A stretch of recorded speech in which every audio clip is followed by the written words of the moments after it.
Breaking news, the judge of the Daniel Penny's fatal subway chokehold trial in New York City has been dismissed. The top charge has been dismissed of second-degree manslaughter at the request of prosecutors. All of this after jurors reported that they were deadlocked on the second-degree manslaughter charge. They sent a second note repeating that they cannot come to a unanimous conclusion on the count.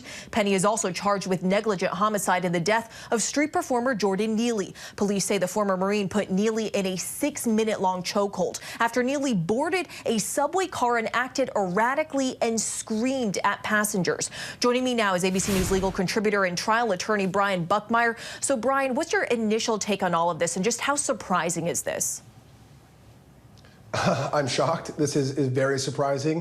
Whether you're talking about the dismissal of the top charge from the prosecutor, that's a very rare move and a very big move, because if the prosecutor had not moved to dismiss that charge and it stayed as a hung jury, they would have the opportunity to retry that case later. Dismissing it now means it's gone forever. So it's a very big move by the prosecutor. And then the judge even himself saying, I'm not really sure if this is appropriate or I have the power to do so, but bringing them back for another week, because we're now going to come back on Monday to deliberate on this. There are so many appellate issues and so many even just trial issues that I think Daniel Penny is really doing well for himself, where maybe a day ago he's a little bit more worried.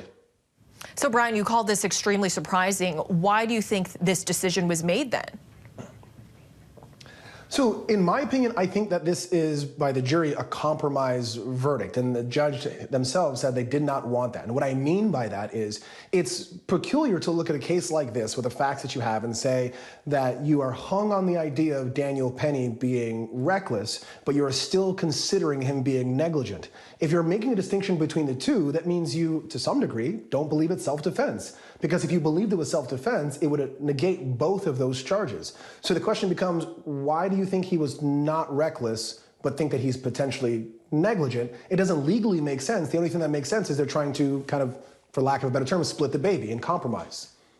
Okay, so the top charge is dismissed. What do you think this means in terms of deliberations and the lesser charge we're talking about? So again, coming from a standpoint where I truly think that this is a compromise within the jury, I think come back Monday, these juries are going to have a conversation of, okay, we read the instructions and it told us not to go to criminal negligent homicide if we couldn't decide on manslaughter. Now that's gone, let's focus on this. And I think there might be a conversation of compromise, that we couldn't come to this conclusion, so let's look at criminal negligent homicide, and I think there could be a verdict there. But that's a much lesser case. That's an E felony, punishable by up to 4 years in prison. But Daniel Penny could get probation. Now, this is a case that has gained national attention. It's been especially polarizing for residents of New York City. Can you just talk a bit about the kinds of questions that you think these jurors are wrestling with and what's been causing this deadlock? I think even bigger than the case itself is just the idea of self-defense. I mean, I was a practicing public defender in Brooklyn for about 8.5 years, and I think the idea of self-defense, especially when someone dies, is a very heavy one, because we all, I think, internally believe that killing someone else is a bad thing to do. But then the law allows for a legal excuse under very serious circumstances. And so trying to draw that line as to when that's allowed is big. And then put on top of that the New York City subway system, where people with mental health and substance abuse can see everyday people who are not suffering from those episodes at that point in time. And the danger that can sometimes exist, people are asking questions of, should I step in and help? Should I look away? What happens if I do step in and help and I go too far? What could happen to me? And I think wrestling with all those questions and just the general idea of this case is very big for not only the city, but the country. Yeah, Brian, major questions there. And I want to bring into our conversation ABC News senior investigative correspondent Aaron Katersky, who is live for us outside of the courthouse. Aaron, give us an update. What is going on from the court? Well, the judge has agreed with the prosecutors to dismiss the manslaughter charge that Daniel Penny had been facing. That was the most serious count, facing up to 15 years in prison. That manslaughter charge has now been dismissed after the jury signaled it could not reach a unanimous verdict.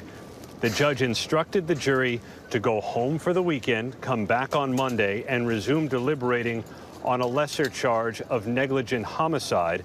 This exposes Daniel Penny to maybe 4 or 5 years in prison at the most over the death of Jordan Neely. And the standard for conviction isn't, well, the standard's the same beyond a reasonable doubt, but clearly the elements of the charge are slightly slightly different. The jury still must decide whether Daniel Penny was justified in using the force that he did. This is a politically charged, emotional case. The jury was unable to reach the verdict, but the prosecutors were adamant that they had to follow through with both counts. So they will return here on Monday and deliberate the charge of negligent homicide. And Aaron, what is the prosecution saying right now? Say that one more time. What is the prosecution saying? Well, the prosecutors wanted to make sure that the jury continued with its deliberations and was willing to dismiss the manslaughter charge so that it could, I would imagine, try Penny again if he were to be acquitted, if there was a hung jury on both counts.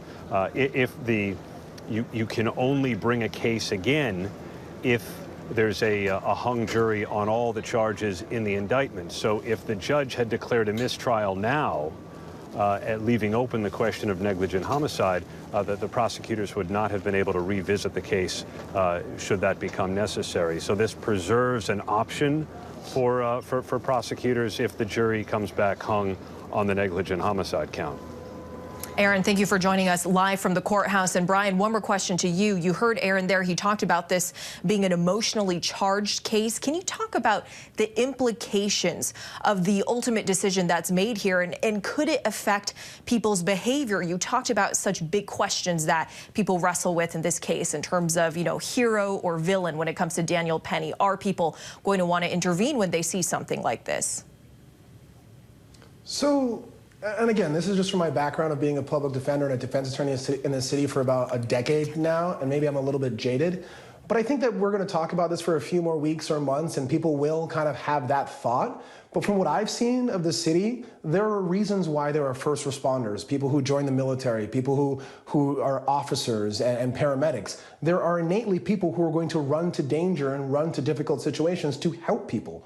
And I think that's going to innately happen all the time. I don't think they're going to stop and think, oh, what about Daniel Penny? So I think it's still going to occur, but I think there's going to be a conversation of when those people do jump in to try to help and maybe go too far or something wrong or unexpected happens, what are we as a society going to do? And I think that conversation will continue to happen to make sure that wherever this goes, we're in the right place.